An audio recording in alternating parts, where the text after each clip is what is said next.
దేవుని నామమునకు మహిమ కలుగును గాక. దేవుడి రోజు మనకిస్తున్న వాగ్దానము ద్వితీయోపదేశ కాండము 15వ అధ్యాయము 10వ వచనం.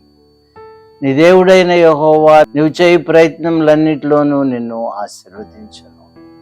దేవుడు మనల్ని ఆశీర్వదిస్తానని వాగ్దానం చేస్తున్నాడు. మన కార్యములన్నీ సఫలపరుస్తానని వాగ్దానం చేస్తున్నాడు. మన ప్రయత్నములన్నిటినీ ఆశీర్వదిస్తానని వాగ్దానం చేస్తున్నాడు.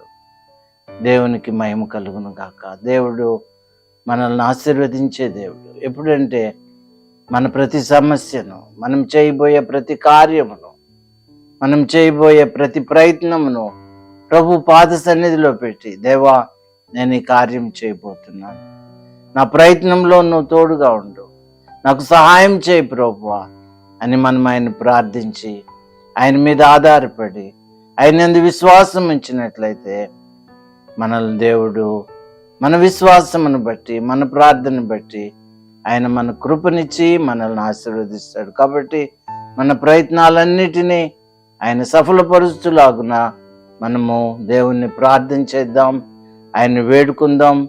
ఆయన యందు భయభక్తులు కలిగి ఉన్నట్లయితే ఆయన మన ప్రతి కోరికను ఆశీర్వదించి మన పనులన్నిటినీ, మన ప్రయత్నములన్నిటినీ సఫలపరిచే దేవుడుగా ఉన్నాడు. ఆ విధముగా దేవుడు మనలను ఆశీర్వదించును గాక. మా దేవా, నువ్వు ఇచ్చిన వాగ్దానం కొరకు వందనాలు. మా ప్రయత్నములన్నిటినీ ఆశీర్వదిస్తానన్నావు ప్రభువా. ఆ విధముగా ఆశీర్వదించి ధన్యులుగా చేయమని యేసు నామమున అడుగుచున్నాము తండ్రి. ఆమేన్.